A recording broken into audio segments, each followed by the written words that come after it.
después. Entonces, ahí va a empezar la grabación. Ok, comenzamos. Fíjense muy bien.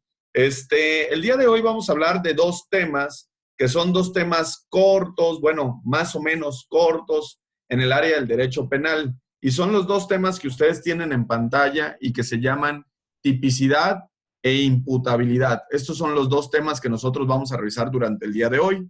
Al terminar estos dos temas, seguramente nos va a quedar un tiempo por allí y en ese tiempo no se me vayan a ir. Quiere decir que vamos a pasar a una actividad diferente relacionada con todo esto que hemos estado analizando y revisando durante las sesiones de clase anterior. Pero primero vamos a exponer estos dos temitas, estos dos temas cortos que aparecen en pantalla y después pasamos a la otra actividad. ¿Es correcto, sí o no? Muy bien, perfecto. Entonces, vamos a hablar el día de hoy sobre tipicidad e imputabilidad. Seguramente ustedes han escuchado hablar de uno de estos dos términos. Seguramente, sobre todo, han escuchado hablar del segundo término que se llama imputabilidad, o por lo menos ustedes lo han escuchado como inimputabilidad. Quizá más bien han escuchado hablar de la inimputabilidad como tal. Pero bueno, estos dos términos que ustedes tienen en pantalla y que obviamente son temas del derecho penal, también forman parte de los elementos del derecho penal como tal. Permítanme tantito. Adelante, Ricardo.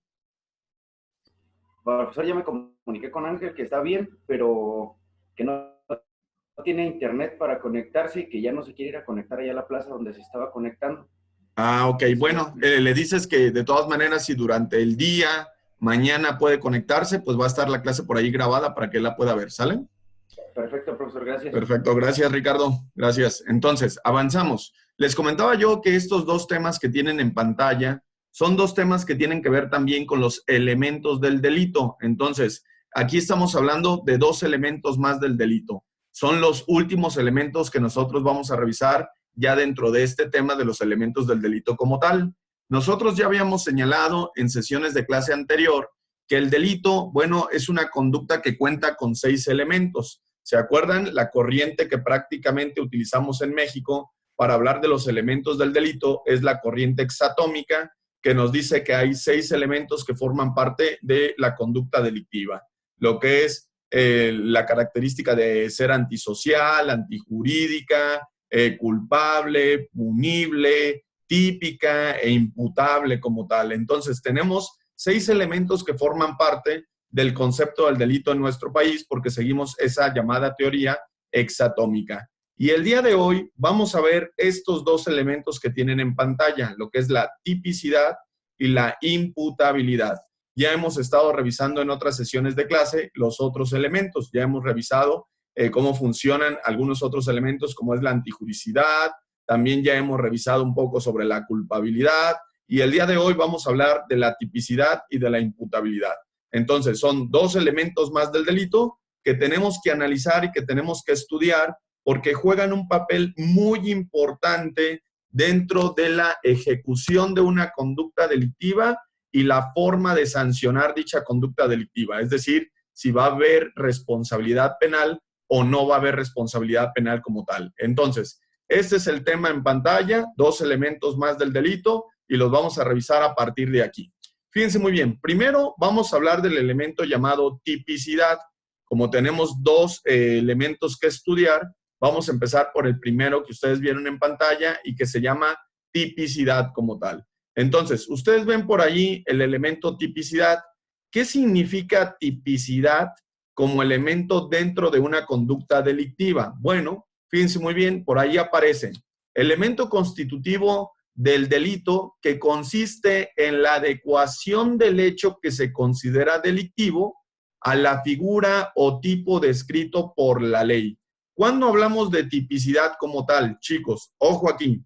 Hablamos de tipicidad como elemento del delito cuando tenemos una conducta humana que encaja con lo que está descrito en el Código Penal para una conducta delictiva. Entonces, como esa conducta humana encaja con la descripción de un delito en la ley, eso quiere decir que esa persona acaba de cometer o acaba de ejecutar una conducta delictiva. Siempre que una conducta humana, a través de una acción o a través de una omisión, encaja con lo que está descrito en el Código Penal con relación a una conducta delictiva, pues se dice que ha habido tipicidad, porque la conducta de esa persona encuadró o encajó prácticamente con el tipo penal que se encuentra descrito en el Código Penal como tal. Por eso ustedes allí en el fondo de esta lámina que tienen en pantalla, ven una fotografía que yo les puse de fondo que más o menos se relaciona con esta parte de la tipicidad para poderlo entender mucho mejor. Ustedes ven por ahí un rompecabezas y vemos cómo se está insertando una pieza que encaja justo con el espacio donde no existía tal pieza o donde no existía esa pieza. ¿Por qué yo pongo esta fotografía del rompecabezas? Porque esto nos recuerda qué es la tipicidad.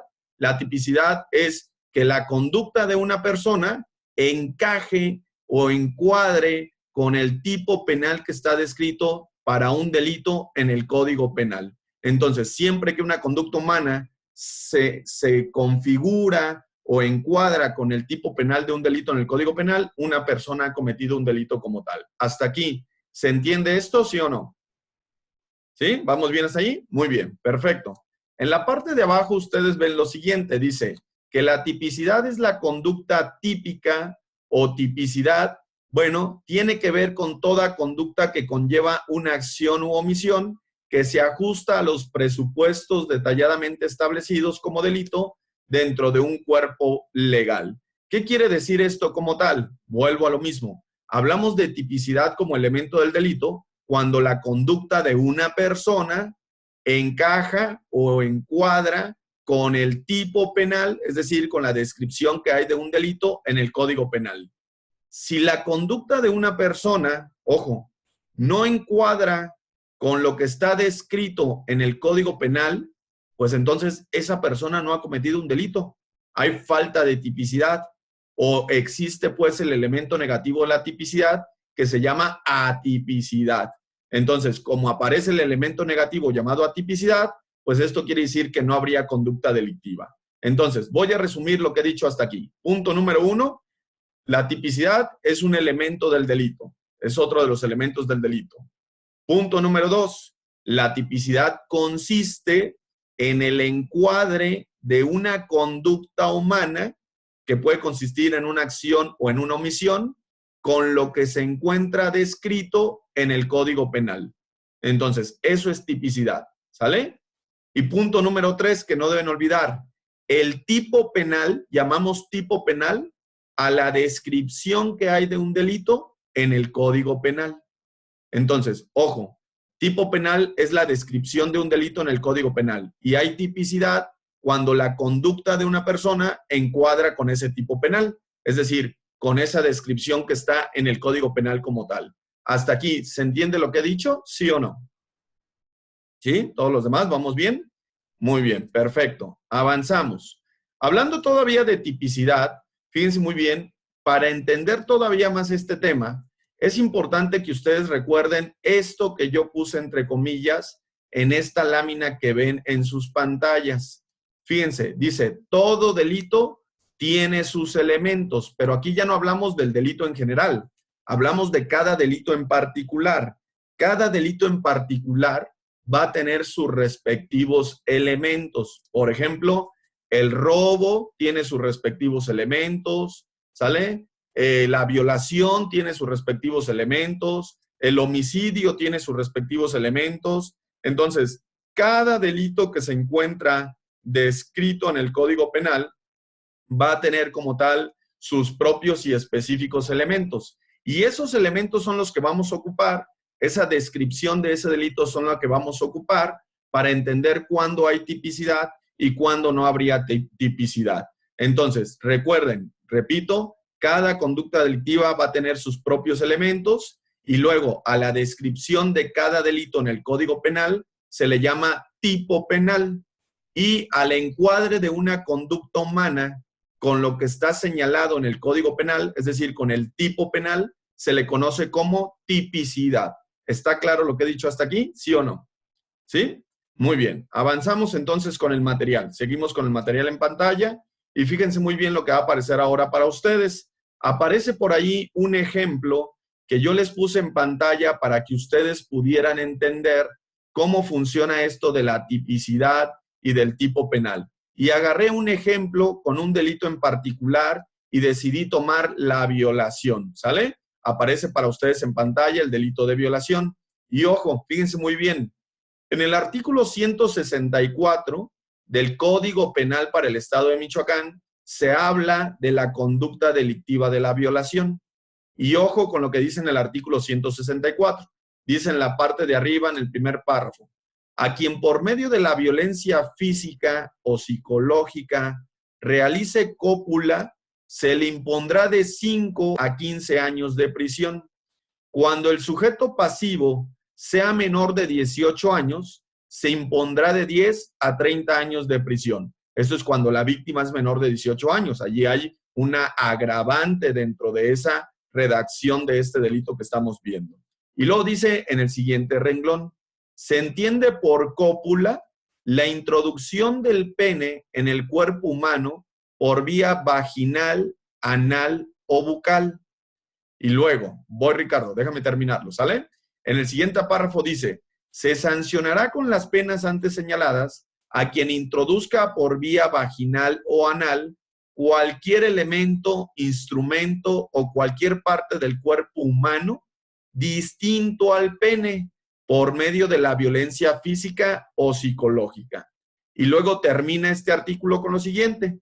Si entre los sujetos activo y pasivo de la violación existiera un vínculo matrimonial, de concubinato o de pareja, se impondrá de 3 a 10 años. En estos casos, el delito se perseguirá por querella. Entonces, antes de darle el uso de la voz a Ricardo, fíjense muy bien, yo tengo una pregunta para ustedes. Esto que ustedes están viendo en pantalla, ¿sale? Que es la descripción textual del delito de violación, ¿se llama tipicidad o se llama tipo penal? ¿Cómo se llama? Penal. Uno, Daniel, ¿cómo se llama? Es el tipo penal. Tipo penal. Entonces, ustedes no pueden olvidar que cuando hablamos del tipo penal, hablamos de la descripción que tiene una conducta delictiva en el Código Penal. En este caso, en el ejemplo que nosotros estamos viendo, pues estamos hablando del tipo penal de la violación, es decir, de la descripción del delito de violación en el Código Penal. Y la tipicidad se va a dar cuando una persona desarrolle una conducta que encuadre con lo que está descrito en ese tipo penal. Allí se da la tipicidad, cuando alguien desarrolló la conducta que encaja con el tipo penal o con la descripción de un delito en el Código Penal. ¿Eso está claro hasta aquí? ¿Sí o no? ¿Sí? Perfecto. Por ahí, Ricardo, ¿querías mencionar algo? Ahora sí, adelante, perdón. Profesor, ¿y no se le hace que está un poco sexista ese artículo? A ver, ¿por qué? Me interesa saber por qué. Pues porque todo el artículo hace poner al hombre como si fuera el peor monstruo del mundo y las violaciones también son al contrario. Ahí, entonces es una laguna legal cuando la violación es al contrario. Ok, bueno, vamos por partes. Mira, sí pareciera que es un poco sexista, porque tal como tú dices de la redacción del artículo, en principio de cuentas pareciese que el único sujeto activo del delito de violación es el hombre, porque cuando habla de la cópula, habla de la introducción del pene por vía vaginal, anal o bucal, y obviamente pues solo el hombre, solo el género masculino, cuenta con miembro viril denominado pene. Sin embargo, si vemos muy bien la redacción de todo el artículo, realmente no es sexista. ¿Por qué no es sexista? Porque luego el propio artículo aclara que también habrá violación cuando se introduzca cualquier otro elemento que haga las veces de pene por vía vaginal o por vía anal.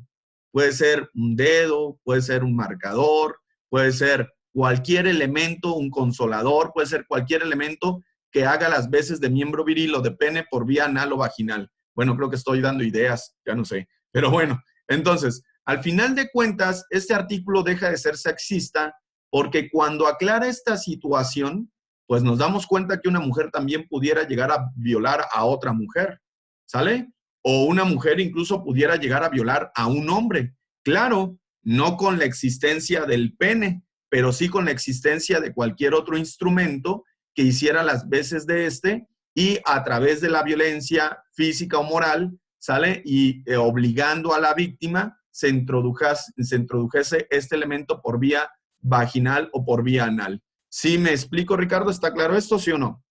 Sí, muy bien. Adelante, Norma. Sí. Profesor, cuando dice física o psicológica, ¿a qué se refiere con psicológica? ¿Sería como al convencimiento? No, no, no. Nos referimos, por ejemplo, a la violencia moral, a la violencia psicológica. Pudiera ser a través de amenazas, pudiera ser. No sé si me explico. Si no tienes actividad sexual conmigo, pues fíjate que voy a lastimar a tu hijo, a tu hija, a tu hermano, a tu hermana. Entonces, estás obligando a una persona a tener actividad sexual, pero a través de una violencia que no es física, sino a través de una violencia que es de carácter moral o psicológica, que al final no deja de haber violencia física, porque al final, pues ahí en el acto sexual y físico, estás obligando ya a esa persona a que desarrolle una actividad física que tenga que ver con la actividad o la relación sexual como tal. ¿Estamos claros, Normita? ¿Sí o no? ¿Sí? Muy bien. ¿Alguien más tiene alguna pregunta, duda o comentario hasta aquí? Déjenme ver a los demás. ¿No? ¿Todo bien? Perfecto. Ismael, Carla, ¿cómo vamos? ¿Todo bien? Todo bien, profe. Perfecto. Muy bien. Entonces, regreso al ejemplo. Ustedes ven entonces la redacción en pantalla del delito de violación. A esa redacción, a esa descripción, ya dijimos que le llamamos tipo penal. Pero cuando la conducta de una persona encaja con este tipo penal, es decir, cuando una persona desarrolla materialmente una conducta que va a encuadrar con la descripción de un delito en el Código Penal, ahí ya a esto se le llama tipicidad, porque es el encuadre de la conducta de la persona con el tipo penal que está en el Código Penal. Hasta aquí esto está claro, ¿no? Vamos bien, ¿sí? Muy bien, avanzamos entonces. Entonces, ojo, siguiendo con el ejemplo, yo les comentaba que todos los delitos en particular tienen sus propios elementos. Cuando ustedes empiecen a estudiar delitos en particular como el homicidio, el robo, la violación, el estupro, el fraude, etcétera, cuando ustedes empiecen a estudiar cada conducta delictiva en particular, van a estudiar los elementos que tiene cada delito o cada conducta delictiva. Ustedes aquí en el caso de la violación están viendo justo los elementos que tiene el delito de violación. Fíjense muy bien, ¿qué elementos se requieren para que exista el delito de violación? Pues primero se requiere una cópula. Necesitamos que exista una cópula. Si no hay cópula, ¿hay violación? No, no hay violación porque necesitamos ese elemento. Y acuérdense que por cópula debemos entender, ya dijimos, la introducción del pene vía anal, oral o vaginal, o la introducción de cualquier otro instrumento que haga las veces del pene vía anal o vaginal. Entonces, pero debe de haber una cópula. Este es un elemento necesario para la violación. Otro elemento necesario es la existencia de violencia, ya sea física o psicológica, dentro de ese acto, dentro de la propia cópula. Entonces, debe de haber una violencia de carácter físico o psicológica para estar en presencia de la violación. Si en la cópula no hubo violencia, ni física, ni psicológica o moral, pues no podríamos estar hablando de la violación, porque este es otro elemento indispensable.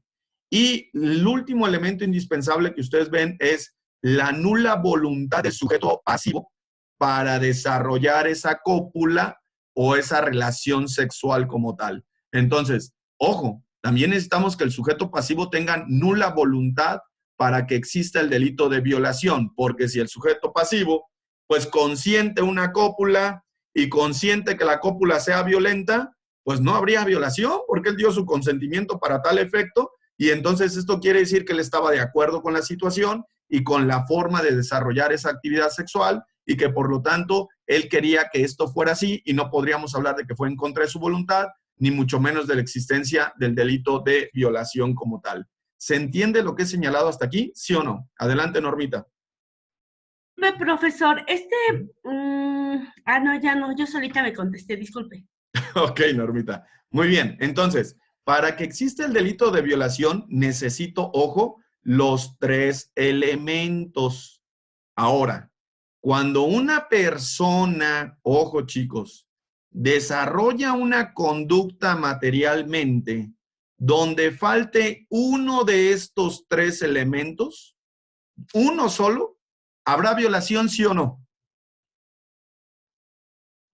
No, no va a haber violación porque la persona desarrolló una conducta material, pero faltó uno de los elementos de la violación. Y como faltó alguno de los elementos de la violación, entonces ya no hay tipicidad. Hay el aspecto negativo de la tipicidad que se llama ¿cómo? Atipicidad. ¿Sale? Atipicidad. Y como hay atipicidad, pues entonces esto quiere decir que no hay delito de violación y que no se le puede sancionar a una persona por el delito de violación. Adelante, Norma. ¿Sí? Adelante. Profesor, en este tipo de sexo que es con permiso, donde existe una cópula, existe violencia física, me refiero a esto que se tapan los ojos, que se pegan, que se maltratan. No nos des ideas, Normita. Pero luego, Okay. Cualquiera de los dos puede decir, pero no había voluntad. Okay. Entonces, pero como el ser el último elemento es como difícil de probar en un caso, ¿no? A lo mejor por desquite ahora voy a decir que fue violación. ¿Podría suceder o no? Sí, te entiendo. Hay muchos casos de violación denunciados donde realmente no existió el delito de violación precisamente porque faltó ese último elemento. Es decir, en vez de que no existiera voluntad del sujeto pasivo, resulta ser que el propio sujeto pasivo otorgó su voluntad para que se desarrollara una cópula violenta y entonces no habría violación. Pero sí te entiendo, a veces es difícil de probar esto en un juicio o en un proceso penal. ¿Cómo se prueba si la víctima otorgó o no otorgó su voluntad dentro de un acto sexual violento con cópula? Pues a través de pruebas médicas y de pruebas psicológicas. Para esto existen las pruebas periciales médicas y psicológicas y a través de estas pruebas nos podemos dar cuenta efectivamente incluso si hubo voluntad o no hubo voluntad del sujeto pasivo en mantener una actividad sexual con cópula que fuera de las características violentas. ¿Sí me estoy explicando? Es decir, con estas dos pruebas podemos entender si hubo o no hubo voluntad en el proceso, nomás habría que hacer la investigación correspondiente y desarrollar las pruebas periciales correspondientes. ¿Se entiende? Se hacen pruebas médicas al sujeto activo y al sujeto pasivo y se le hacen pruebas psicológicas al sujeto activo y al sujeto pasivo y todo esto forma parte de la investigación penal para llegar a la verdad histórica detrás de los hechos. ¿Se entiende esto? ¿Sí? Muy bien. Ahora, una cosa importante, fíjense muy bien. Yo les dije, si en un caso de violación, como el ejemplo que nosotros estamos viendo, faltare uno de estos tres elementos que ustedes ven en pantalla, esto quiere decir, chicos, que por la falta de un solo elemento, ya por esa razón ya no tenemos tipicidad. Como no hay tipicidad, entonces existe el aspecto negativo de la tipicidad llamado atipicidad. Y como hay entonces atipicidad, quiere decir que no hay conducta delictiva y entonces no hay responsable de dicha conducta delictiva y no habrá sanción por un delito cometido. ¿Se entiende lo que he dicho hasta aquí? ¿Sí o no? ¿Sí? Ok, vamos a poner un ejemplo, un caso práctico relacionado con este mismo delito de violación para ver si estamos entendiendo. Fíjense muy bien, imaginemos lo siguiente. Imaginemos que el sujeto A obliga al sujeto B a que se masturbe frente a él. Fíjense muy bien lo que les estoy diciendo, ¿eh? El sujeto A, XA, obliga al sujeto B, XB, a que se masturbe frente a él. Allí hay la existencia de una violencia moral y a lo mejor hasta de una violencia física para obligar al sujeto B a que desarrolle este acto sexual frente al sujeto A. Entonces, el sujeto B no quiere, no es su voluntad masturbarse frente al sujeto A. Entonces, falta la voluntad del sujeto pasivo. Y además, el sujeto B está siendo obligado a través de la violencia a masturbarse frente al sujeto A. La pregunta es, en ese caso que yo les pongo, ¿existiría o no el delito de violación? Ok, a ver, por ahí Normita dice que no. Dime por qué, Norma. ¿Por qué no Porque habría no hay violación? existencia de cópula. Porque no hay existencia de cópula. ¿Y por qué crees tú que no hay existencia de cópula? Porque usted está diciendo de que le está obligando a que se masturbe, más no que le está obligando a tener un acto sexual. Un acto sexual. ¿Qué dijimos que deberíamos entender por cópula? ¿Qué habíamos dicho que era la cópula como tal? La introducción del pene en la vagina, en la boca o en el ano. ¿Ok? O cualquier otro instrumento que haga las veces de pene. ¿Quiénes están de acuerdo con Normita y quiénes no? Los escucho. A ver, vamos a ver. ¿Quiénes sí están de acuerdo? Levanten la mano, los que están de acuerdo. Ok, Daniel por ahí dijo que está de acuerdo. Lucy también dice que está de acuerdo. ¿Quiénes no están de acuerdo? Por ahí Alejandro y Ricardo dicen que no están de acuerdo y no sé si algunos de los que no veo en pantalla estén en acuerdo o desacuerdo. Pero vamos a escuchar un punto en contrario. A ver, Ricardo, ¿qué opinas? Bueno, profesor, yo creo que sí hay existencia de cópula. ¿Por qué? O algo similar. ¿Podría regresarme, por favor, a la antigua diapositiva? ¿A la de la violación? Sí. Ok, ¿allí? Ajá. Dice, porque se sancionaría de la cópula la introducción del pene como una provocación anal vocal. Bueno, pero de todas formas hay una violación a... Sí. Se vale recular, Ricardo. Si te Pues diste sí. cuenta que no tienes razón, se vale recular, se vale retroceder y cambiar de Está bien, opinión. estoy de acuerdo con Norma. Ok, ¿y tú, Alejandro? ¿Sigues estando en desacuerdo, sí o no? Es que estoy también leyendo el artículo 164 donde se sancionará con las penas antes señaladas, pero también habla sobre la cópula, entonces no hay, entonces ya no sé. Ok, entonces ahora sí le das la razón a Normita. ¿Reculas también? Ok.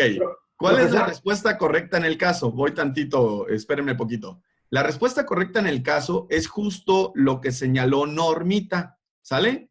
¿Por qué razón? Porque sí tenemos dos elementos en ese acto de naturaleza sexual, que es la nula voluntad del sujeto pasivo cuando está siendo obligado a masturbarse y es la existencia de una violencia física o psicológica cuando el sujeto activo lo obliga a desarrollar dicho acto de masturbación. Pero el elemento que falta es cópula. No hay una cópula porque no hay una introducción de miembro viril, vía anal, oral o vaginal, y tampoco hay una introducción de un elemento que haga las veces de miembro viril, vía anal o vaginal. Como falta el elemento cópula, pues ya no podríamos pensar en que existe una conducta delictiva de violación. ¿Es correcto? ¿Por qué? Porque al faltar ese elemento hay atipicidad. Y como hay atipicidad, no se configuró el delito de violación. Adelante, Ricardo, sí. Lo que yo le iba a decir hace un ratito, bueno, no existe el delito de violación, pero ¿puede existir algún otro delito? Eso sí, eso sí. Pero como ahorita estamos hablando justo del ejemplo del delito de violación, pues ahorita nos queda claro que el delito de violación no se configuró, porque entonces faltó el elemento de la cópula y como faltó ese elemento, en vez de haber tipicidad con el delito de violación, hay atipicidad. Pero como tú bien señalas, a lo mejor no habrá tipicidad con el delito de violación, pero podría haber tipicidad con otro delito sexual. ¿Cuál sería otro posible delito sexual con esa tipicidad? El abuso sexual. Podría estar presente el abuso sexual y podríamos llevar al sujeto a XA, a un juicio, a un proceso penal por el delito de abuso sexual. Pero es importante que el sujeto, en este caso, el sujeto XA, no vaya a juicio por violación, porque es más grave el delito de violación que el delito de abuso sexual. Entonces, si ustedes fueran sus abogados, ¿cómo defenderían a este sujeto acusado de violación en ese caso? Pues diciendo en esa investigación penal y en ese proceso penal que no se reunió el elemento de tipicidad con el delito de violación. Y si ustedes demuestran en juicio que no hay tipicidad por falta de uno de los elementos de la violación, que es la cópula, una cópula inexistente, pues esto quiere decir que no pueden procesar a su cliente por delito de violación. Tendrían que procesarlo por el delito sexual que sí se tipificó, que en este caso sería el abuso sexual. Pero esto ya es ir de ganancia en un juicio, en un proceso penal con un cliente en tales circunstancias. ¿Se entiende esto que he dicho? ¿Sí o no? ¿Sí? ¿Perfecto? Muy bien. Entonces, los que no veo en pantalla, Carlita, Ismael, Laura, Verónica, no sé si me están escuchando y me van entendiendo. Yo espero que sí. Sí, Si pueden abrir no, cámaras, no, mejor. Muy bien, por allí escuché a Ismael, muy bien. profe, una pregunta. Ok, Laurita, no te preocupes. Adelante, Ismael, dinos. Una pregunta, por ejemplo, cuando existe el intento de violación y ya la sometió a base Ajá. de fuerza física, golpes, pero al final desiste, ¿qué es lo Ajá. que pasa ahí? Ok. Allí, bueno, más adelante nosotros vamos a hablar un poco de la tentativa. No, no es cierto, no lo vamos a hablar más adelante porque el tiempo no me va a alcanzar.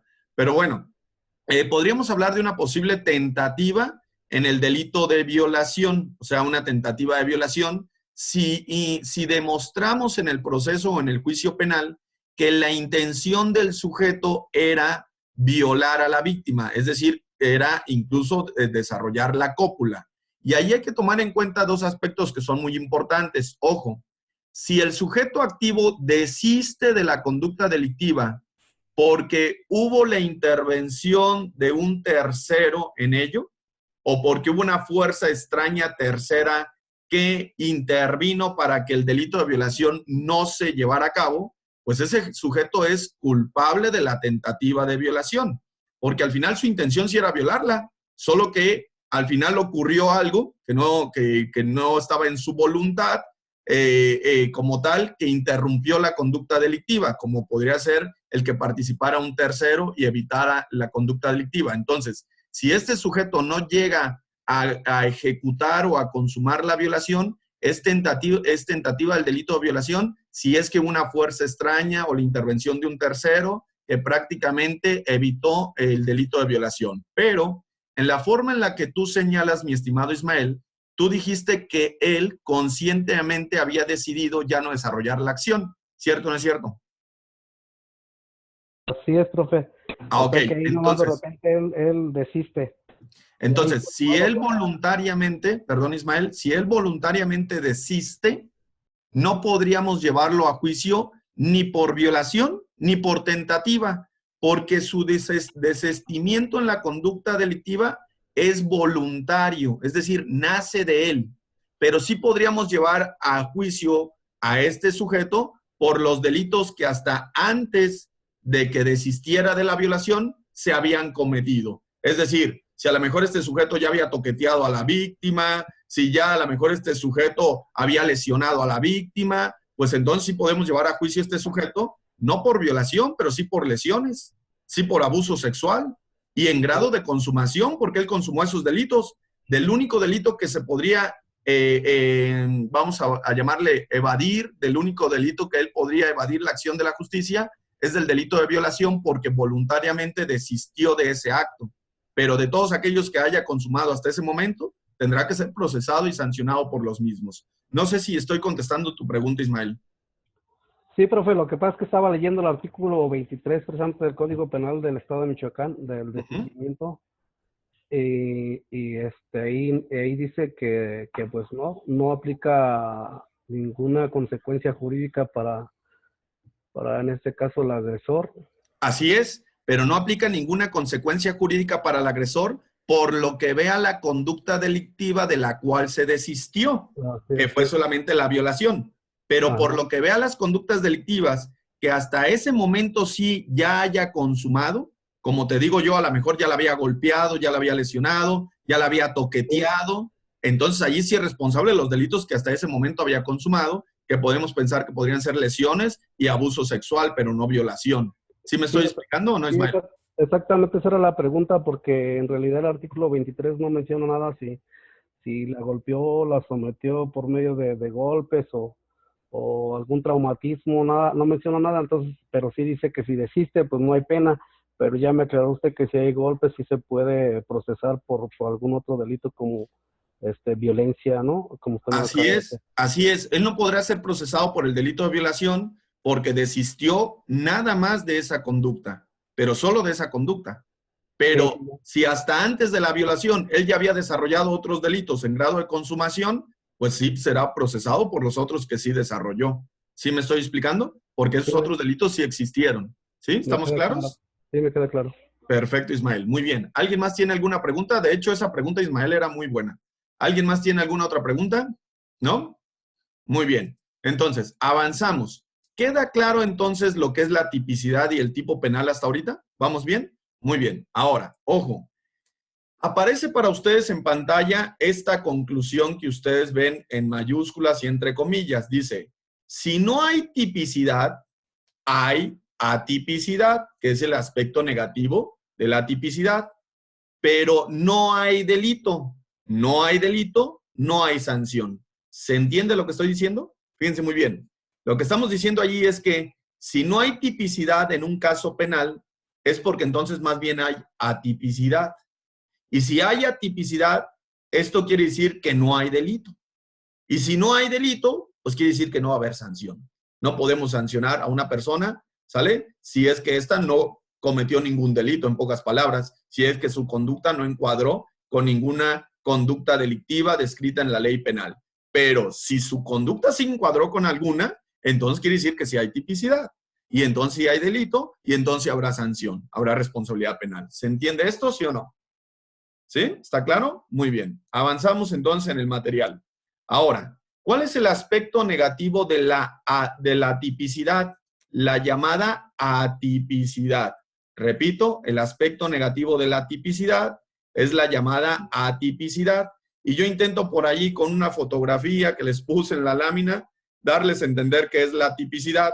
En pocas palabras, es cuando una conducta desarrollada por un sujeto no encuadra con el tipo penal que está en el Código Penal, es decir, con la descripción de un delito en el Código Penal. Por eso les puse ahí una cabeza de ajos y un gajo de mandarina queriendo encajar en esa cabeza de ajos. Esto ilustra lo que sería la tipicidad, pues no puede encuadrar un gajo de mandarina en una cabeza de ajos, eso es imposible. ¿Estamos de acuerdo? ¿Sí o no? ¿Se entiende?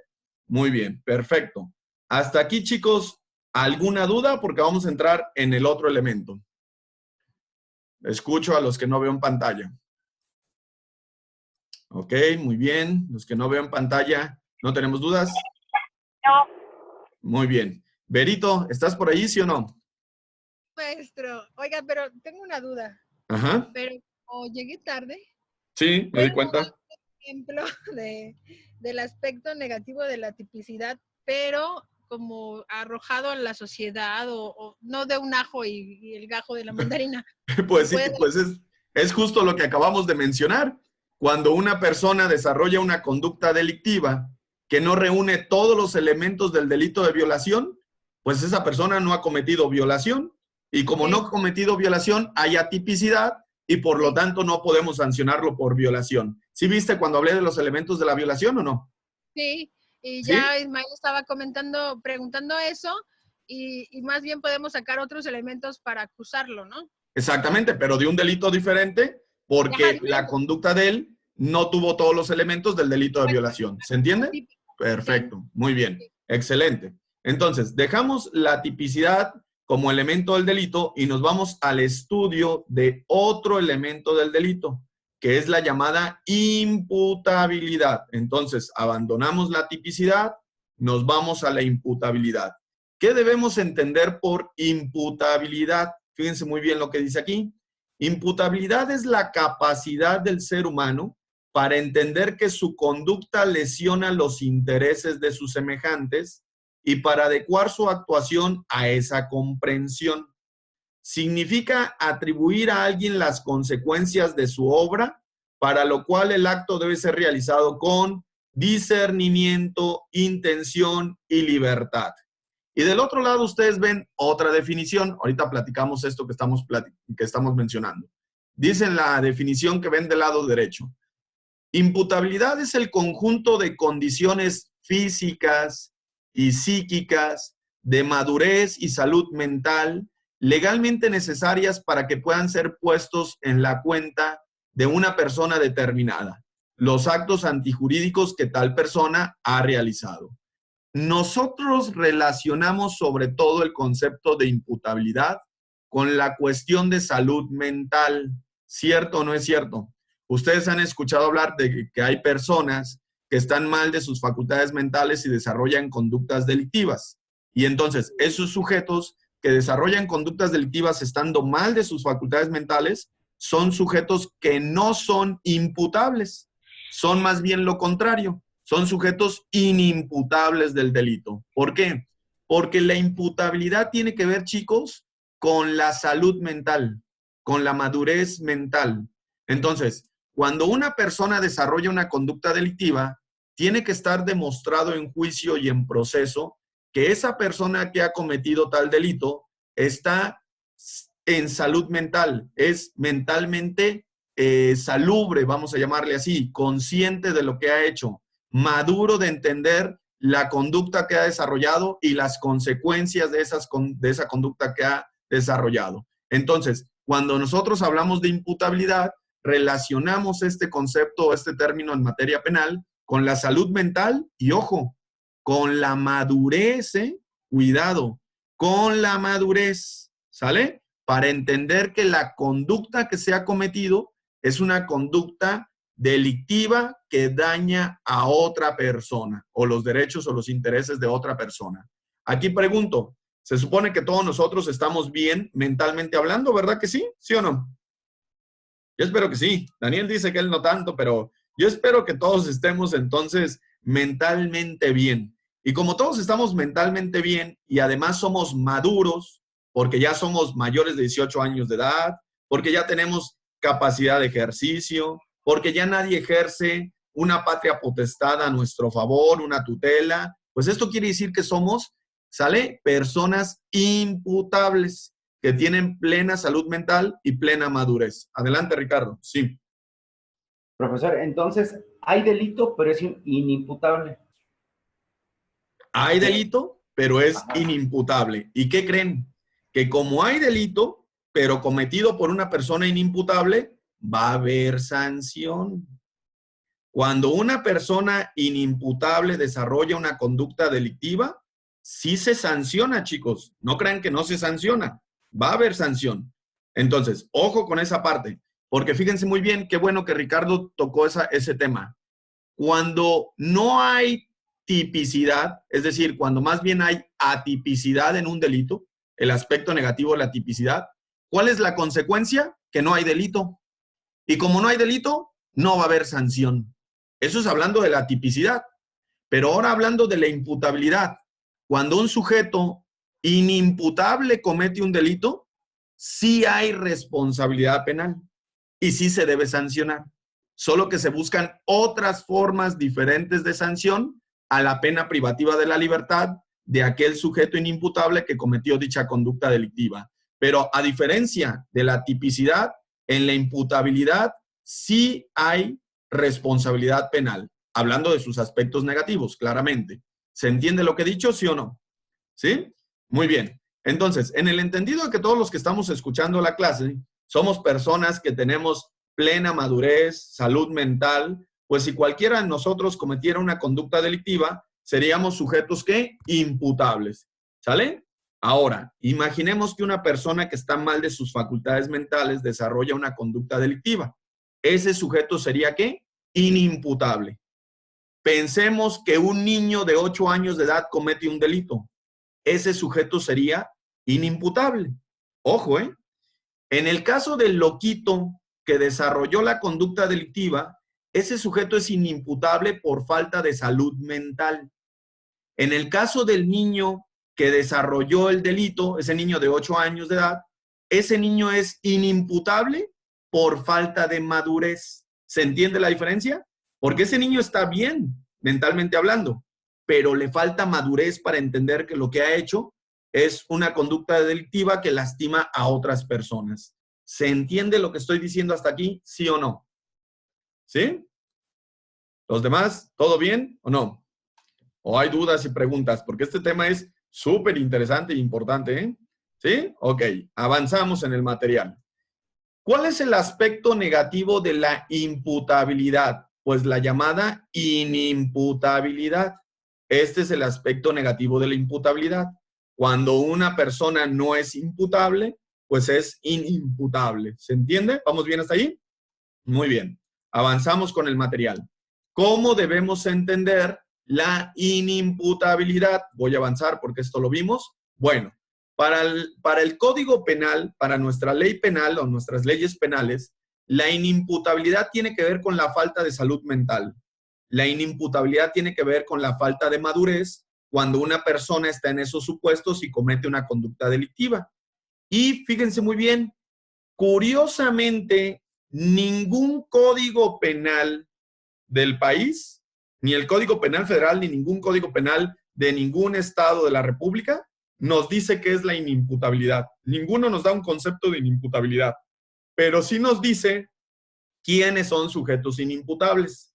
Y las personas que son sujetos inimputables son aquellas que tienen minoría de edad, es decir, los menores de edad son sujetos inimputables.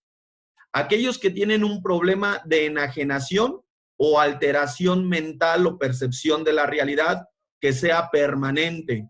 Una persona que padece cualquier enfermedad mental que altera su percepción. Por ejemplo, la esquizofrenia, ¿no? Ese es uno, ¿sale? Y cualquier persona que tiene un trastorno mental transitorio. Es decir, que en el momento en que desarrolló la conducta delictiva, estaba pasando por un momento en el que no era capaz de entender lo que había hecho y las consecuencias de lo que había hecho. Por ejemplo, el estado celotípico. Cuando una persona está en un estado celotípico, ese exceso de celos que tiene en ese momento que lo llevó a cometer dicha conducta delictiva, puede clasificarse en el trastorno mental transitorio.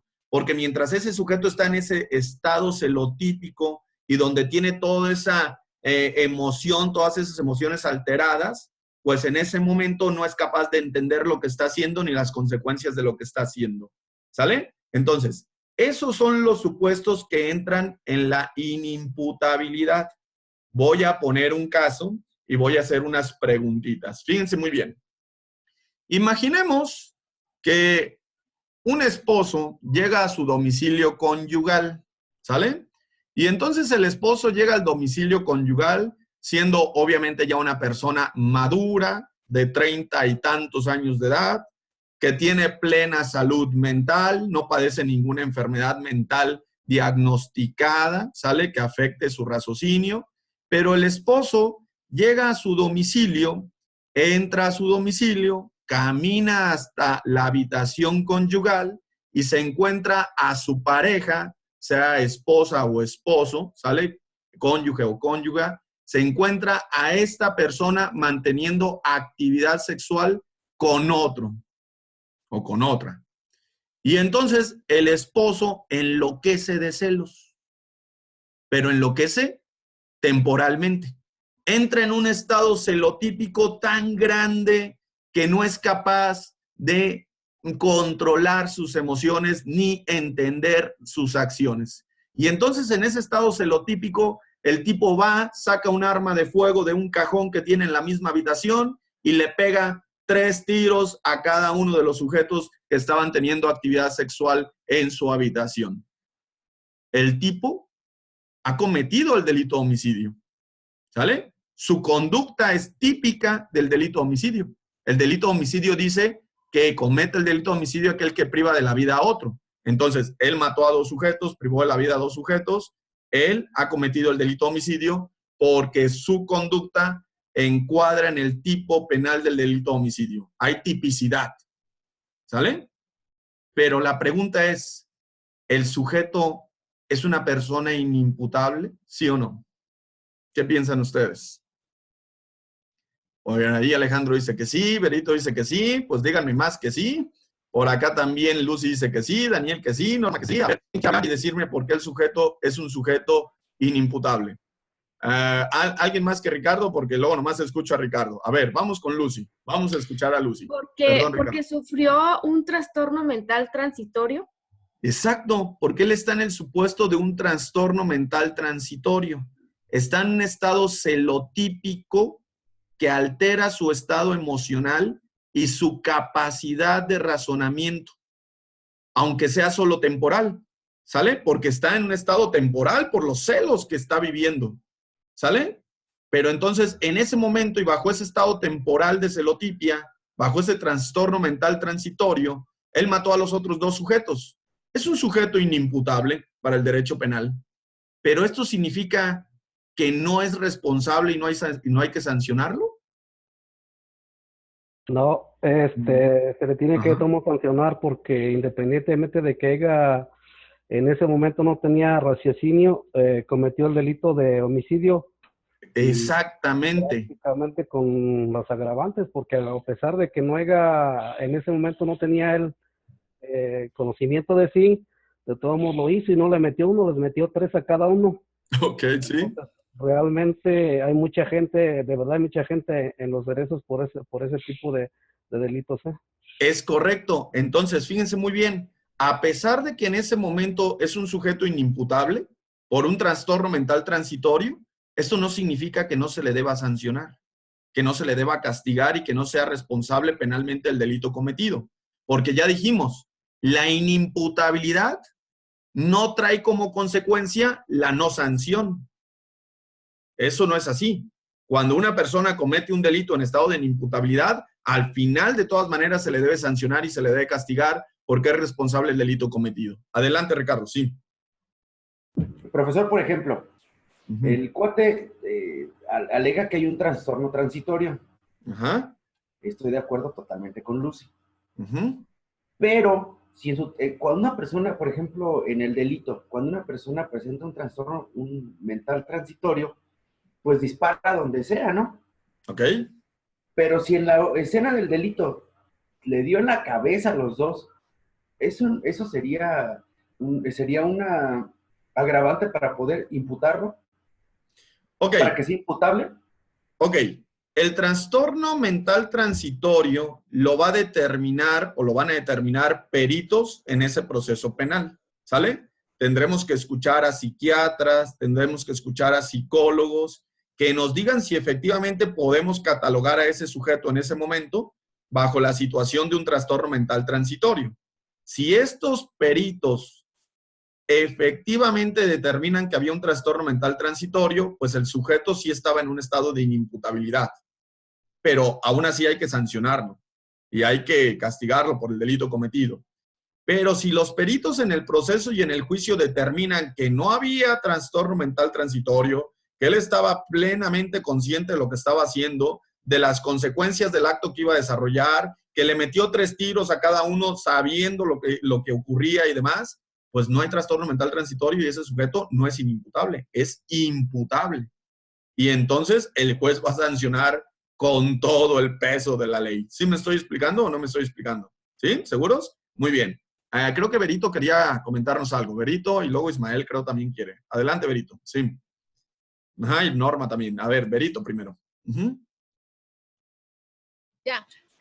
Lo que iba a comentar es que hubo un caso se fueron a un hotel, una pareja, y bueno, yo creo que en la borrachera empezaron a tener como celos y esta persona la ahorcó y obviamente pues golpeada y se murió, ¿no? En ese caso, cuando una persona está alcoholizada, también como que pierde no sé, el juicio, ¿no?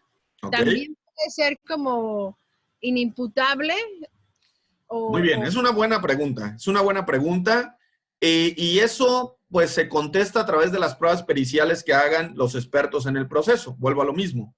Si los expertos en el proceso, los peritos en el proceso determinan que el grado alcohólico de ese sujeto era tan alto y tan grave que en ese momento estaba pasando por un trastorno mental transitorio y no entendía lo que estaba haciendo ni las consecuencias de sus actos, pues ese sería un sujeto inimputable por un trastorno mental transitorio a causa de ingerir alcohol en exceso. ¿Me estoy explicando? Profesor, ¿en ese caso sería por alteraciones de percepción?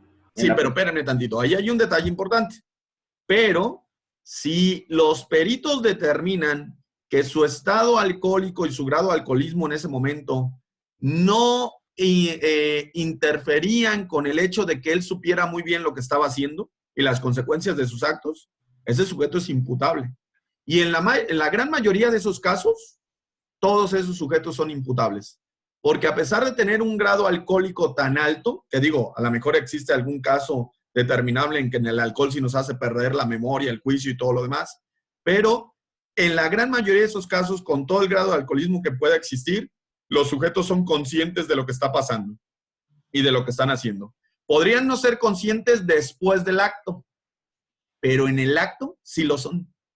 Y lo que importa es en el acto. Adelante, Vero, ¿sí? Sí, ok. Me refiero porque a veces cuando se tiene un grado de alcohol tan alto, y esos peritos lo deben de saber, el cerebro se inflama. Entonces, ahí es donde se crean las lagunas mentales. Entonces, eso sí se tendría que ver muy, muy bien, porque a lo mejor en ese estado de esa laguna mental, pues esa persona perdió el juicio. Es correcto.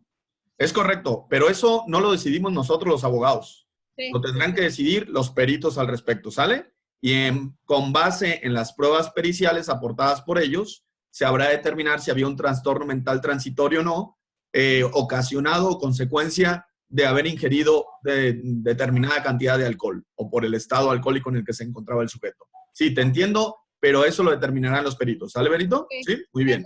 Por ahí Ismael creo que quería hablar y luego Normita. No sé si Ismael quieres hablar.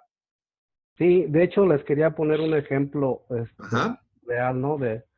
De un muchacho que tenía, cuando ingresó al Cerezo, tenía 16 años. Ok. Ingresó por homicidio. Él y su primo robaron, y no solo lo robaron, sino que no se conformaron, lo mataron. E independientemente de eso, se fue directo al Mil Cumbres. Cuando este muchacho era menor de edad, tenía 16 años.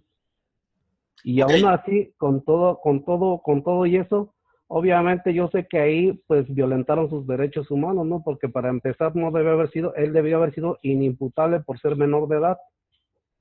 Pero no sé en qué se basaron y fue directo al Mil Cumbres. Le pusieron una pena, una sanción de 40 años de prisión. De hecho, entró a los 16 y acaba de salir hace unos meses. Salió ya de 37 años el muchacho. Ok. Entonces, Ismael nos plantea buenas situaciones. De hecho, hoy todos me han planteado buenas situaciones, la verdad. Pero bueno, miren, voy a hablar de lo que está mencionando Ismael. Efectivamente, ese sujeto que tiene 16 años de edad y que cometió un delito y que mandaron a Mil Cumbres por el delito cometido que nos comentó Ismael, pues es un sujeto inimputable porque está en la minoría de edad, está por debajo de los 18 años de edad, como bien lo señala Ismael. Y la pregunta que hace Ismael sobre todo es, ¿por qué lo mandaron a Mil Cumbres? Si en Mil Cumbres se supone que deberían de estar presos o internos solo personas mayores de edad que han cometido una conducta delictiva, ¿sale? Bueno, seguramente que lo mandaron a él con todo y minoría de edad al Cerezo Mil Cumbres, porque cuando un adolescente menor de edad, que está entre los 14 y los 17 años de edad, es sancionado culpable por un delito, se le hace todo un estudio y todo un diagnóstico de su conducta, de su personalidad, de su, vamos a llamarle, de su vida en general.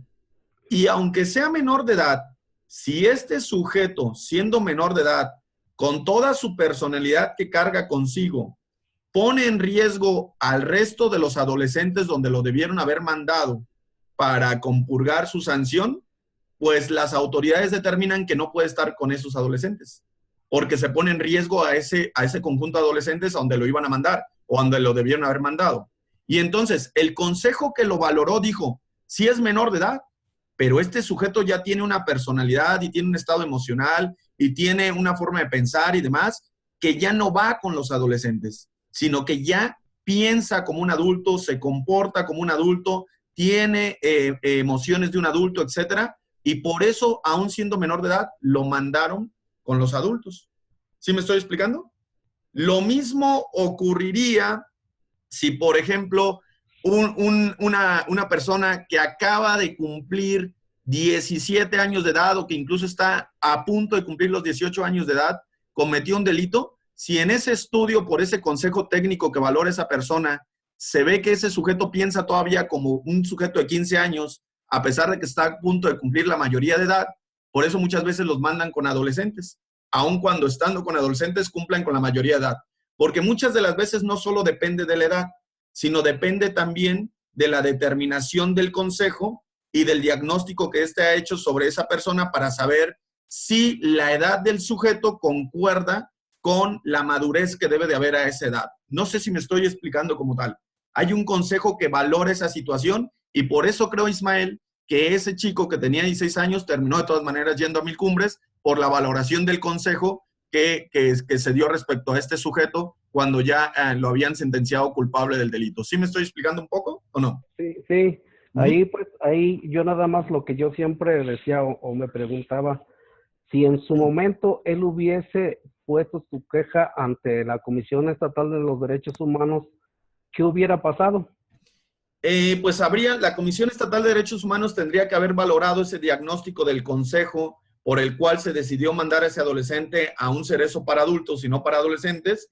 Y si la Comisión Estatal hubiera estado inconforme con la valoración del consejo al pensar que el consejo estaba equivocado, la Comisión Estatal hubiese creído que sí se estaban violentando los derechos del adolescente y hubiera dado la recomendación de que se trasladara ese menor a un centro de integración para adolescentes o en aquel entonces tutelar, no sé de cuánto estamos hablando, de hace cuánto estamos hablando, pero si la comisión se da cuenta que hay una violación de derechos humanos bajo esta óptica, la recomendación hubiera sido mándalo a donde están los adolescentes internos, no puede estar aquí, ¿sale? Pero dependerá mucho, insisto, de la valoración que hizo el consejo para llevarlo a un centro para adultos y de el estudio que haga la Comisión Estatal para saber qué tan efectiva era la valoración que se hizo en el momento o qué tan no efectiva. No sé si me estoy explicando, Ismael, un poco ahí. Sí, porque ¿sí? de hecho, después de haber transcurrido él ya casi 18 o 19 años en prisión, empezó a mover ese tipo de, pues ya sabe que empiezan en el 92 fue cuando entró al sistema penitenciario los derechos humanos.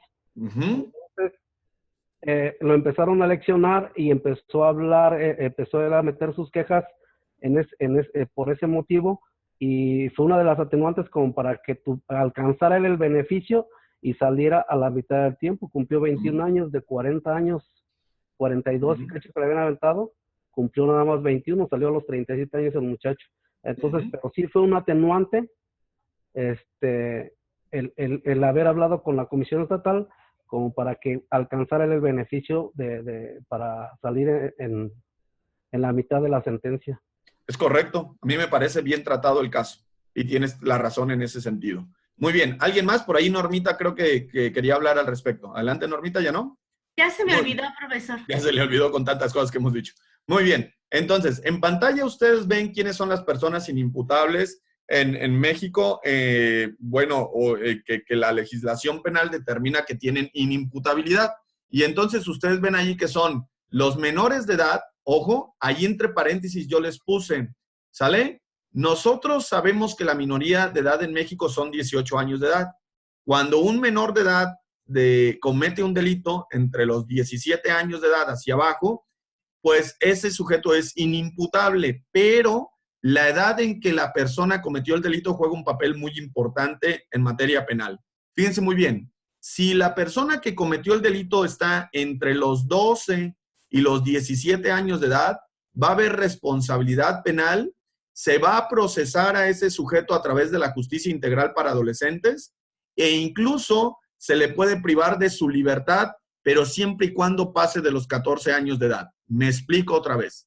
Si el sujeto que cometió el delito, el sujeto activo del delito, está en la minoría de edad entre los 12 y los 17 años de edad, eso significa que se trata de un adolescente que cometió un delito y puede ser procesado, pero lo van a procesar ante una justicia especializada que se llama Justicia Integral para Adolescentes. ¿Vamos bien hasta ahí? ¿Sí o no? ¿Sí? Ok. Ahora, si ese adolescente supera los 14 años de edad, si está de los 14 años de edad en adelante, se le puede privar de su libertad como sanción en un centro de integración para adolescentes. Pero si ese adolescente está entre los 12 y los 13 años de edad, habiendo cometido un delito, no lo podemos privar de su libertad. Hay que buscar otras sanciones alternativas a la privación de la libertad. ¿Me estoy explicando? ¿Se entendió esto, sí o no? En pocas palabras, entre los 12 y los 17 años de edad consideramos la adolescencia en México. Cuando un adolescente comete un delito entre estos rangos de edad, puede ser procesado en un tribunal especial de justicia integral para adolescentes. Un tribunal especializado, es la palabra correcta, para justicia integral para adolescentes. Pero solo si tiene 14 años o más, antes de los 18, de los 14 a los 17 años de edad, se le puede privar de su libertad en un centro de integración para adolescentes. Si está entre los 12 y los 13, 12 y 13 años de edad, se le puede procesar, pero no privar de su libertad, porque hay que buscar una alternativa como sanción diferente. Adelante, Ricardo. Profesor, sí. ¿Por qué cree usted que, a pesar de que fueron muchos casos en que la delincuencia organizada en todo México, más en los Zetas y en la familia michoacana, agarraban a chavitos pues ahora sí que de 13 a 16, 17 años para cometer delitos, ¿por qué no se reformó el código?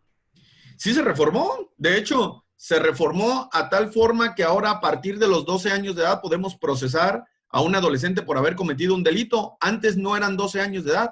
Antes eran a partir de los 16 años de edad en adelante.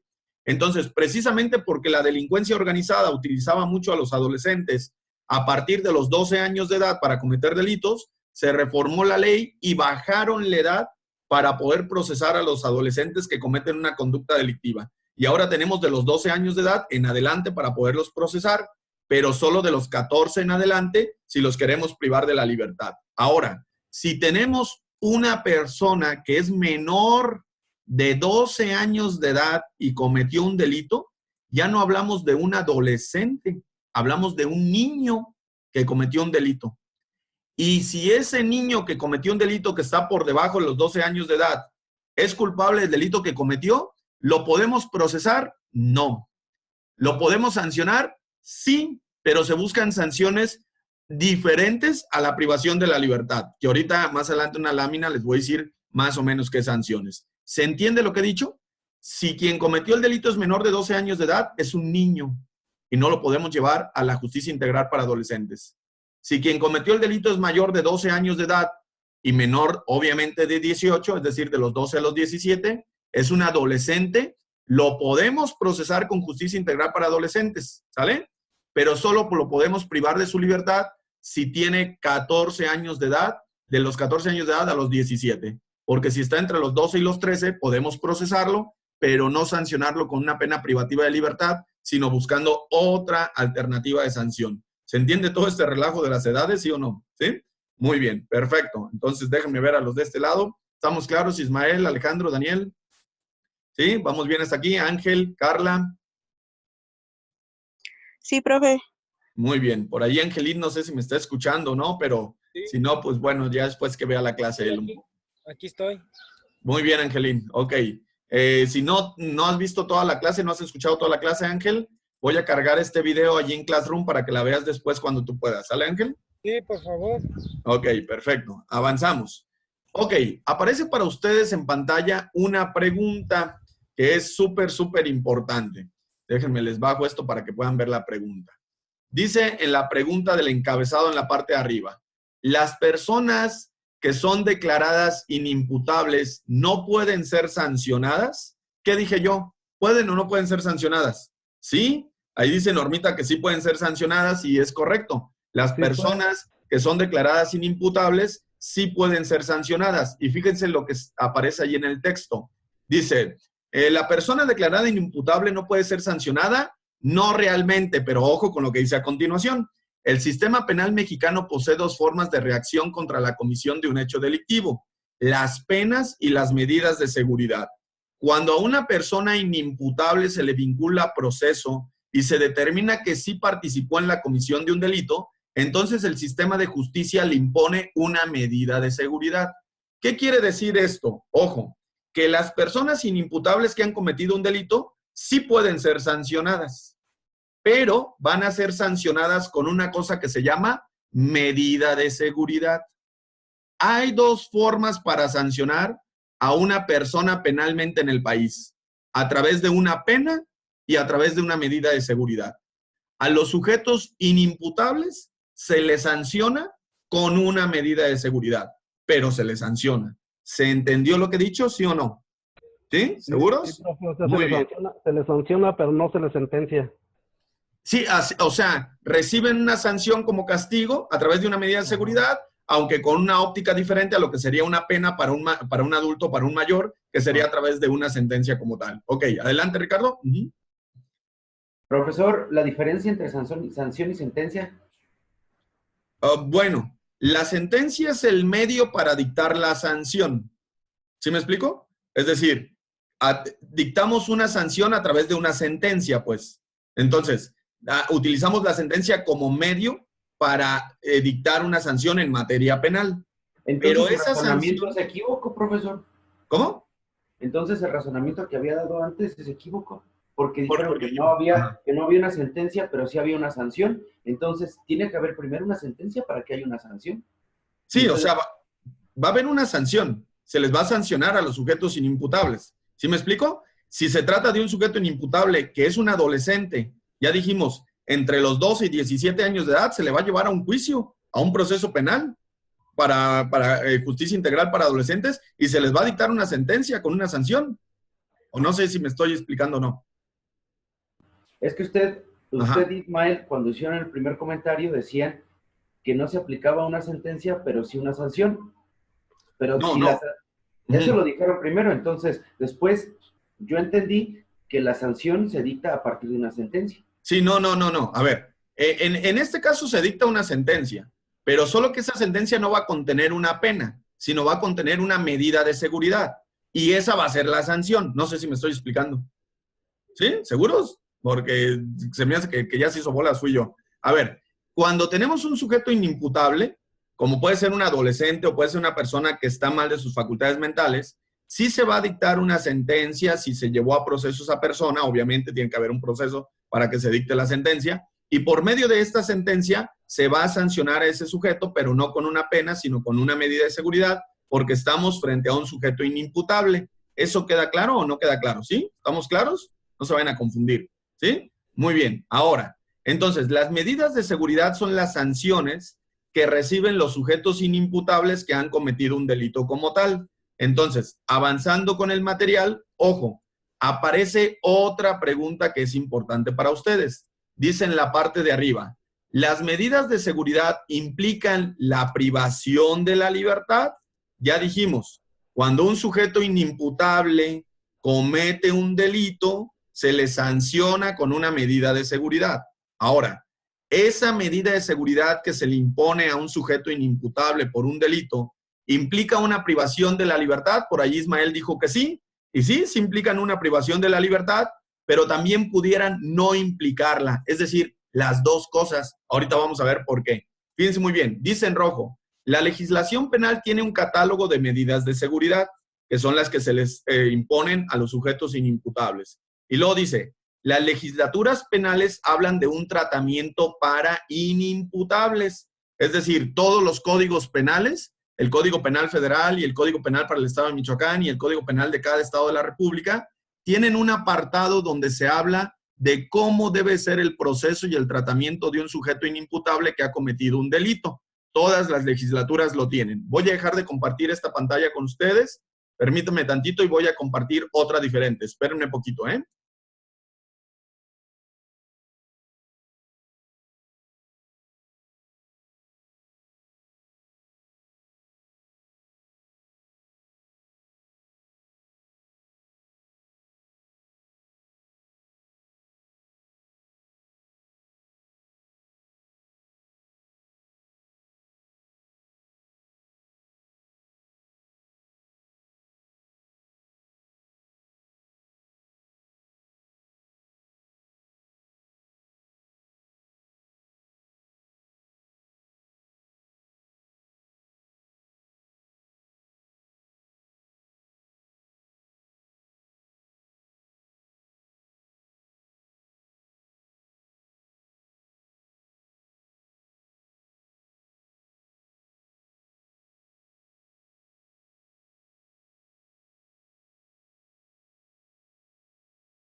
Profe, no se escucha nada.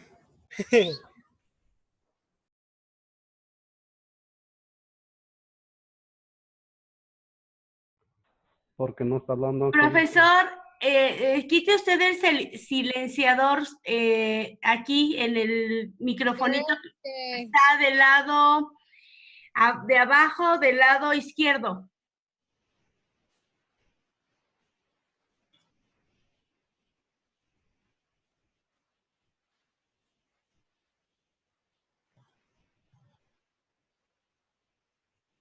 Profesor, con que oprima la barra espaciadora, con eso ya le regresa el sonido.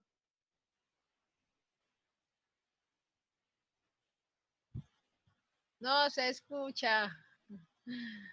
Maestro, ya lo perdimos. Y qué raro, y qué raro porque el profe es el moderador. A mí me aparece aquí que el profe es el moderador. Chicos, ¿me escuchan? Ya. Algo había pasado que estaba silenciado y no podía quitar el silenciador. No sé qué ocurrió, pero bueno, regreso con ustedes. ¿Me escuchan bien, verdad? Sí. Perfecto, una disculpa. Y regreso a compartirles el material. Miren, déjenme que se comparta. Ok, ustedes ven por ahí en compartir el material el Código Penal para el Estado de Michoacán de Ocampo. ¿Es correcto, sí o no? Sí, muy bien. En el Código Penal para el Estado de Michoacán de Ocampo, fíjense cómo yo le voy a poner en la lupita de buscar. Déjenme, hago a un lado esta barra porque me estorba. Entonces, si yo pongo aquí en la lupita de buscar imputables, la palabra inimputables, voy a poner inimputables, enter, déjenme que se vaya. Ok, allí me da todas las opciones con la palabra inimputables, pero los quiero llevar a una parte en particular. Fíjense. Aparece para ustedes en pantalla en el capítulo 11, tratamiento para personas inimputables, a partir del artículo 58 del Código Penal para el Estado de Michoacán.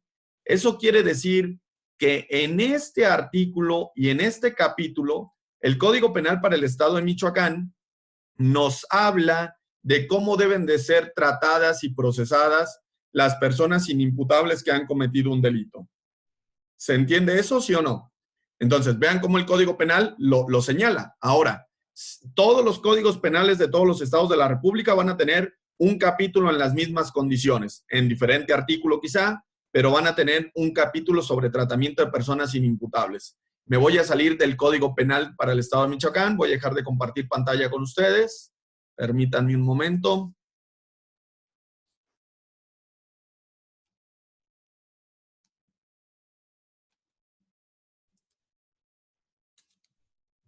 Espérenme poquito porque creo que mi máquina se ha alentado un poco, ¿eh?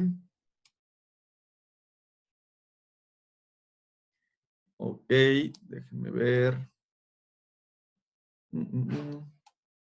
Ok, pantalla. Espérenme tantito, soy lento pero seguro.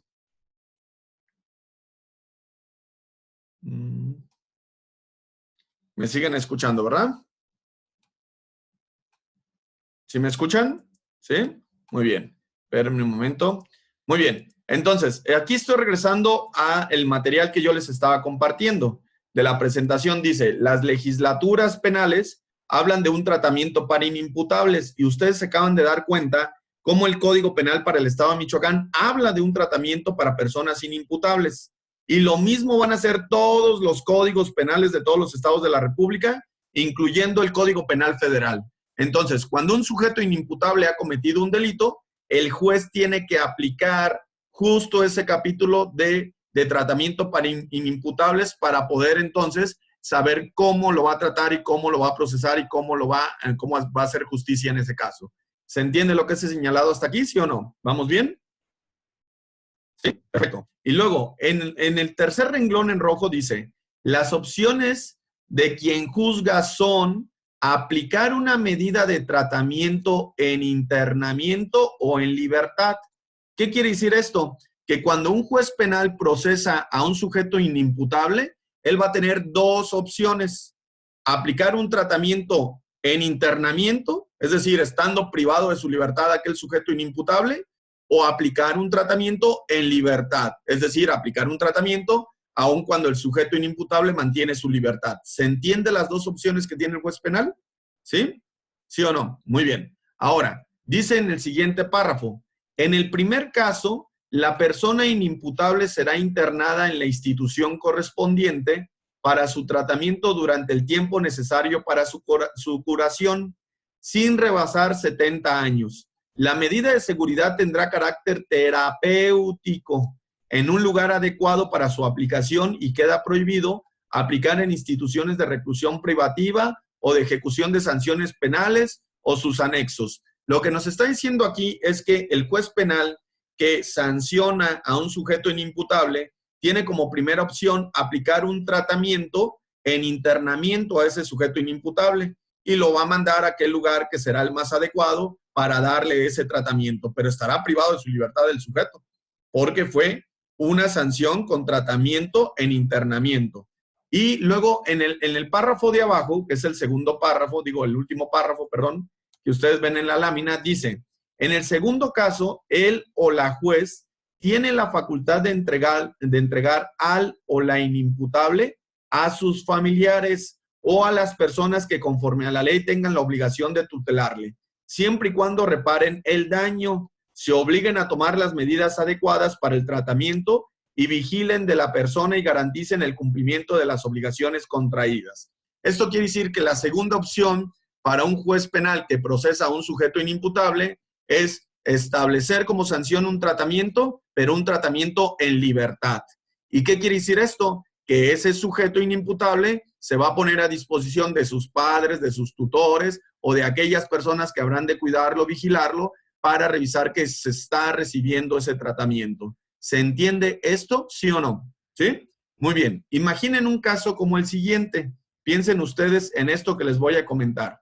Imaginen que un menor de edad, un chico de 10 años de edad, ¿sale? Mata a otra persona, comete el delito de homicidio de otra persona. Entonces, este chico menor de edad, de 10 años de edad, preguntas para ustedes, ¿es inimputable, sí o no? Ok, es inimputable. Número 2, ¿es inimputable por falta de madurez, sí o no?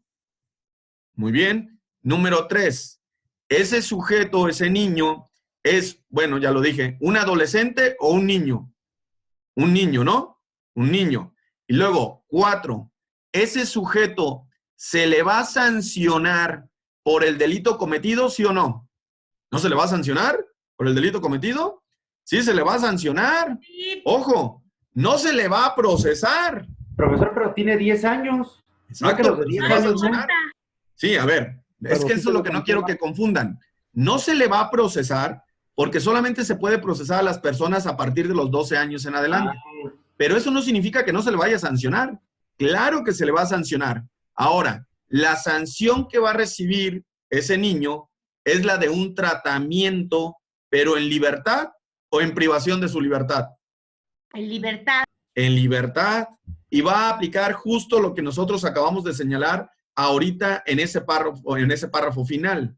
Ese niño se va a dejar a disposición de los tutores, de los padres o de una persona que sí lo pueda cuidar y pueda revisar el tratamiento, ¿sale? Y se le va a obligar a los padres a reparar, ¿qué cosa? El daño en la medida de lo posible.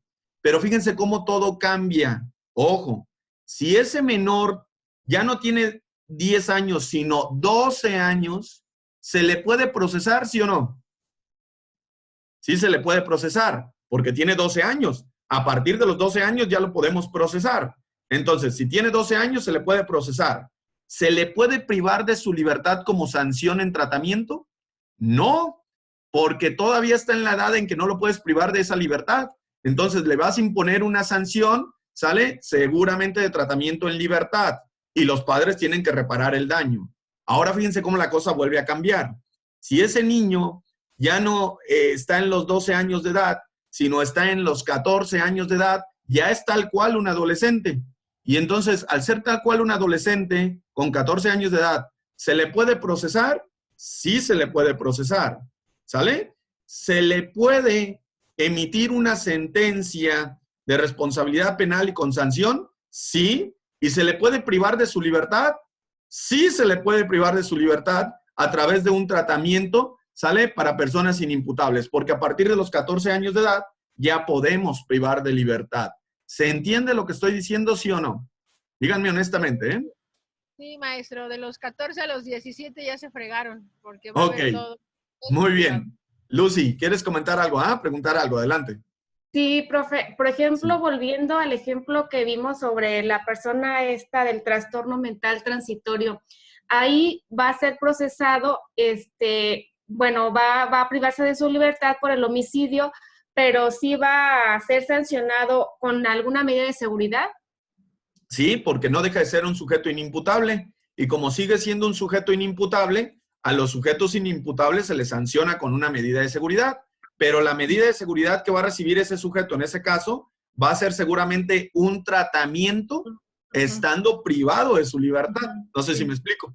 Entonces, él tendrá que estar privado de su libertad bajo un tratamiento como sanción por haber cometido un delito, pero bajo un estado de inimputabilidad. ¿Se entiende cómo vamos acomodando toda esta información? ¿Sí o no? ¿Sí? ¿Seguros? Muy bien. Entonces, Normita, adelante. Y luego Vero. Normita. En el caso de los niños, del niño, sino que usualmente pasa porque tiene que pasar, que no haya quien se haga responsable de él porque es un niño de la calle y lo único que sabe hacer es delinquir. Entonces, ¿a quién se lo dan si no tiene mamá, papá? Alguna autoridad que lo pueda hacer.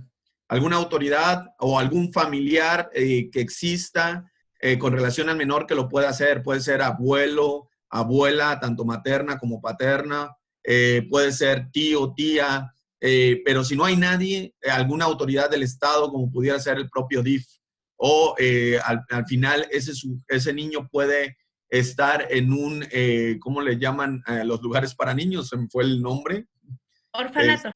Un orfanato, obviamente, que el Estado vigila, que el Estado revisa y que de alguna manera recibe presupuesto del Estado de ese orfanato para poder operar. ¿Sí me estoy explicando? Se buscan las alternativas legales que tiene el juez penal a su alcance. ¿Sí? ¿Vamos bien hasta ahí? Oiga, profesor, y otra pregunta. ¿Cuál es un ejemplo de medida de seguridad? Ok.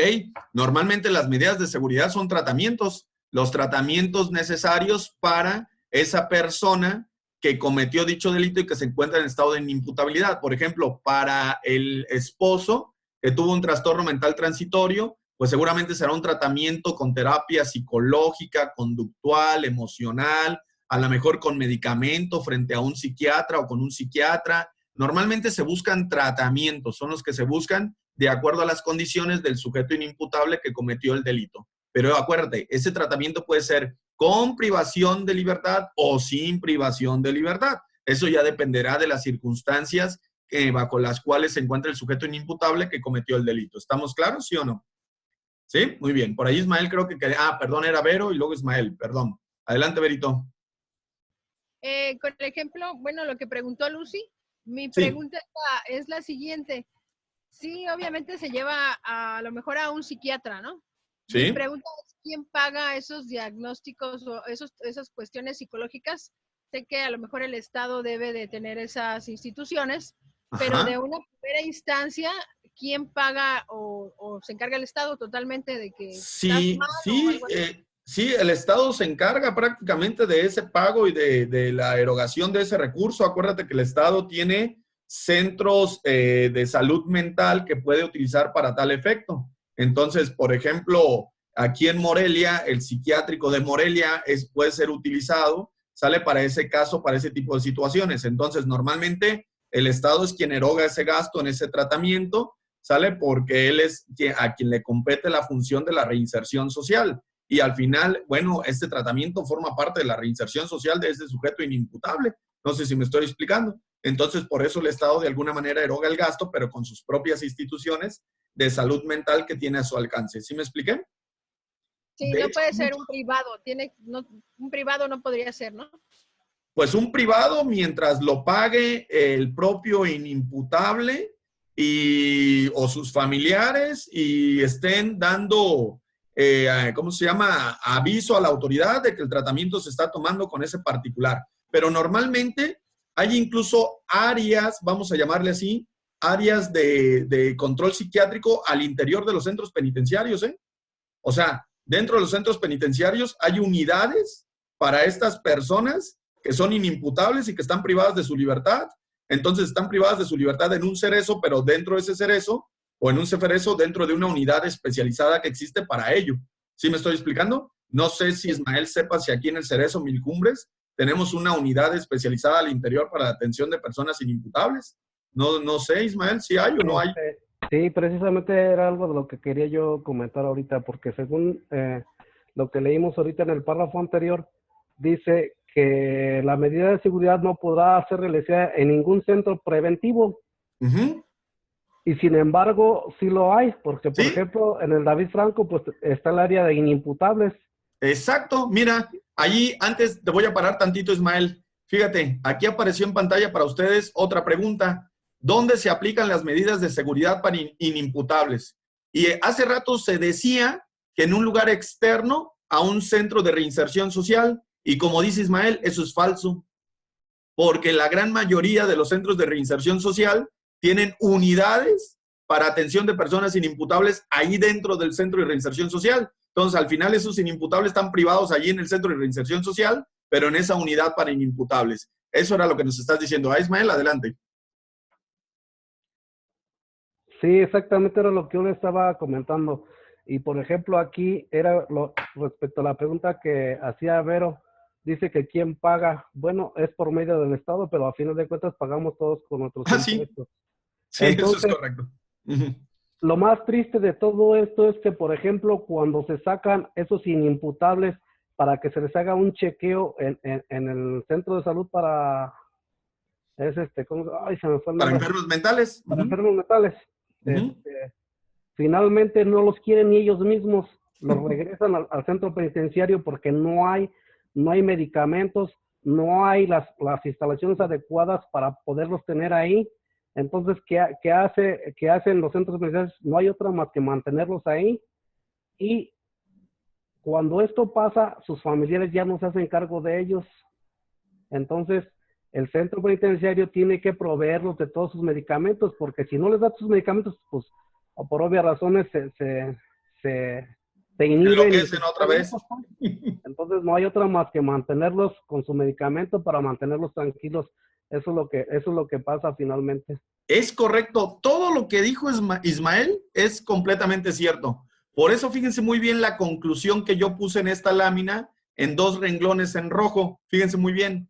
Las medidas de seguridad de internamiento para inimputables en realidad son penas de prisión disfrazadas de tratamientos humanistas, proteccionistas y terapéuticos. Es una farsa, es un disfraz.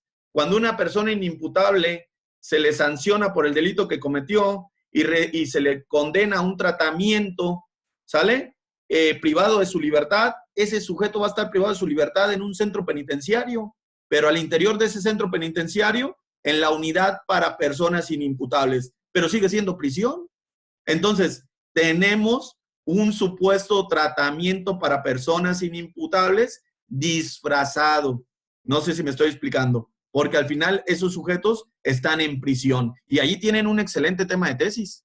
Con lo que estamos diciendo ahorita, con lo que Ismael platica, tendríamos que hacer una reforma a la ley penal, al Código Penal, al Código Nacional de Procedimientos Penales, para cambiar la forma en que sancionamos a los sujetos inimputables y los tratamos cuando han recibido una sanción como tal. Porque no pueden estar ahí, no podrían estar en el centro penitenciario, deberían de estar en otro lugar, en un lugar diferente, de acuerdo a sus necesidades, a su situación, con especialistas, recibiendo los medicamentos que deben de recibir, etcétera, etcétera. Algo que sí ocurre en otros países, quizá como Estados Unidos, pero el nuestro no. Al final tenemos un tratamiento para inimputables disfrazado. No se trata más que de una pena de prisión. ¿Sí me estoy explicando? Digo, me agarré de lo que dijo Ismael de una vez ahorita para terminar esa parte. Muy bien, chicos. Pues así funciona prácticamente los 2 elementos que nosotros hemos visto. Con eso estamos llegando a la parte final. Hemos hablado hoy de tipicidad y de inimputabilidad, o bueno, más bien de tipicidad, imputabilidad. Pero hemos hablado de tipicidad y su aspecto negativo, que es la tipicidad, y hemos hablado de imputabilidad y su aspecto negativo, que es la inimputabilidad. Tocamos 2 elementos más del delito y con esto hemos terminado el estudio de los elementos del delito. ¿Está claro? ¿Sí o no? ¿Dudas, preguntas, comentarios al respecto? ¿Nadie? ¿No? Ya, Danielín creo que ya se está durmiendo. ¿Sale? Muy bien, chicos. Pues hasta aquí prácticamente hemos llegado al final del tema que nosotros estábamos viendo el día de hoy.